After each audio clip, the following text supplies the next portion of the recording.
Hello and welcome to another movie review. You may notice a little change here. It's daytime. I had a day off today, so I decided to come see a couple movies.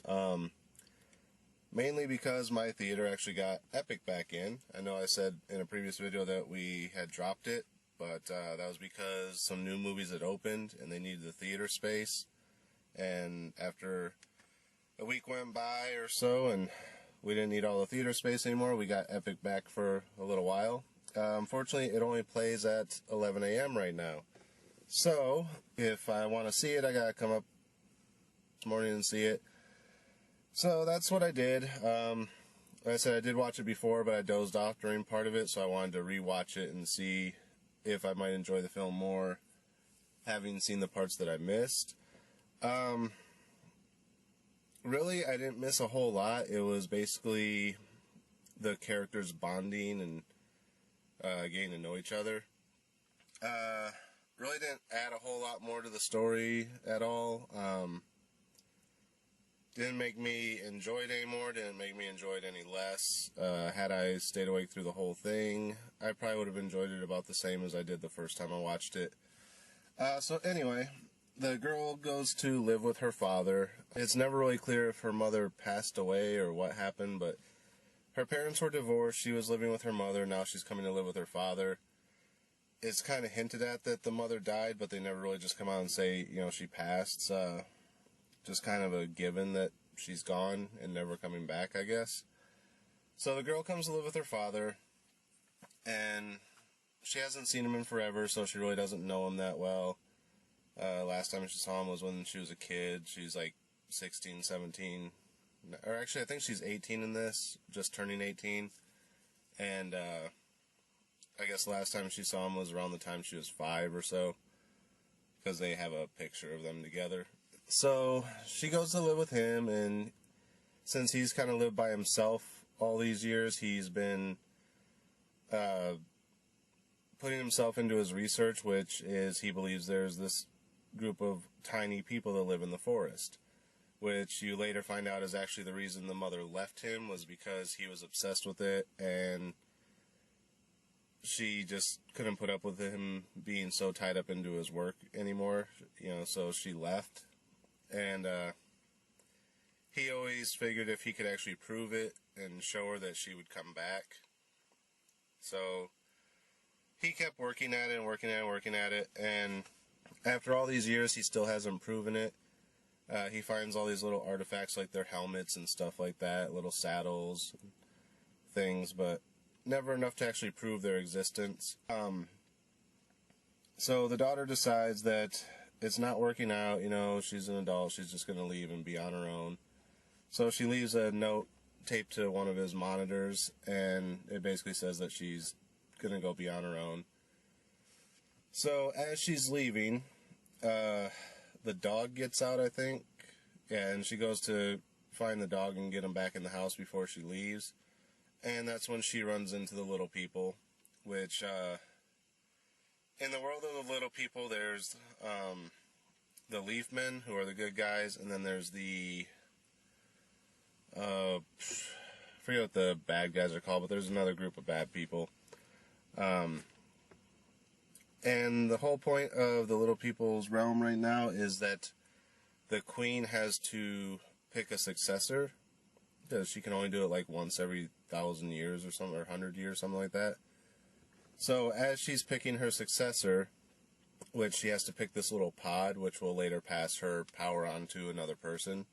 As she's picking out the pod, they come under attack, and she's running, trying to get away and protect the pod. And that's when she runs into the other girl, the big girl, the human.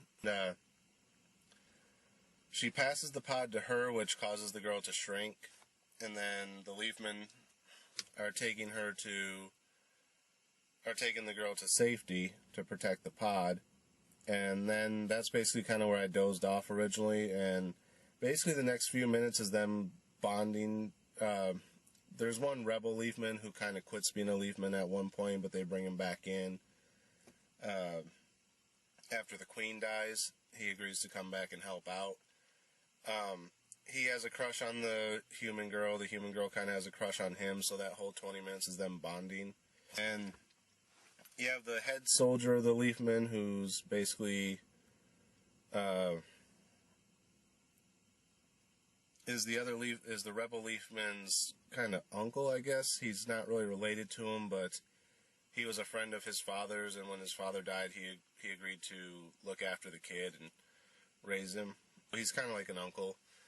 And he kind of tells the other Leafmen, he's like, keep an eye on everything, don't let your guard down. And while he's trying to bond with the girl, he lets his guard down, and the bad guys show up, and then there's another battle type of thing. And that's basically the movie. They try to get the pod back to where it has to be at to pass the Queen's power on to the new person who's going to be in charge. As they get there, the head bad guy's there, and it's something about if the pod blooms in darkness that it'll corrupt the magic, so whoever it passes on to will become evil. So he's there trying to cause it to bloom in darkness because it has to bloom in the light of the full moon. So he's got all these bats and everything blocking out the moon so it can't get the moon rays. So the human girl takes off on one of the Leafmen's hummingbirds. That's what they ride. And she goes to try and find her father to get him to help. And at first the father's like, I lost my wife, I lost my daughter because of this research, I'm done with it. And he's like shutting down his whole research lab. And that's right when she's trying to contact him. So finally, she manages to contact him and get his help. And he comes running through the woods and finds out where they are. And he has this recording of bat sounds on his phone. So she, gets him to start playing that on his phone and draw the bats away, and they start chasing him through the woods. Then that causes the pod to bloom properly, and the power of the queen pass on to the new person, and then she kind of takes the power and kicks all the bad guys out of the garden. Since the pod is what made the human girl small, now that there's a new queen in place, that queen can use her power to make the human girl large again. Since she goes, finds her father, apologizes for trying to leave, lets him know, you're right the whole time.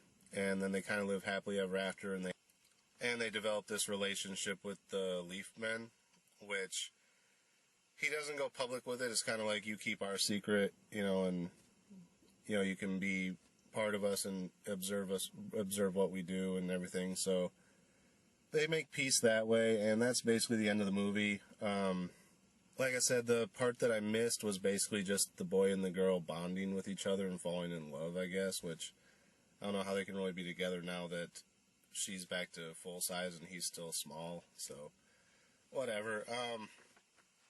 Did I enjoy the movie? It was alright. Did it live up to the title of epic? No. I've seen a lot more epic films, even in animation and live action, that were much more epic than this. Overall, it was a decent film. It wasn't a bad film. It's another one of those kids' films that, take it or leave it, whatever. I have seen a lot better animated films lately. Monsters University was better than this, in my opinion. Despicable Me 2 was a lot better than this. But it works for what it was supposed to be. And as far as a star rating for Epic, I'm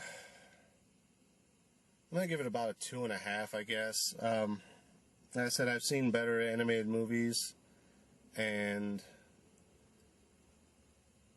I thought I would enjoy more if I saw the 20 minutes that I missed, but like I said, it really didn't add anything more to it. I felt about the same about it, so really I could have done this review a lot sooner and been done with it, but I wanted to be fair and see that 20 minutes in case there was something magical in there that added a lot to it. So yeah, we're going to go 2.5. So would I recommend it? sure, if you got kids or you like kids movies, check it out. It's not, like I said, it's not a bad film. But if you have your choice between this or Despicable Me 2, check out Despicable Me 2. It's a little bit better. Maybe check this one out when it comes out on Redbox or Netflix or something. Other than that, that's about it for this one. I did actually see another movie today. Like I said, I'm here kind of early and have no other plans for today since I had the day off, so I went and saw another movie as well, and I'll be back in a few minutes to talk about that one. Until then, thanks for watching, and we'll see you at the movies.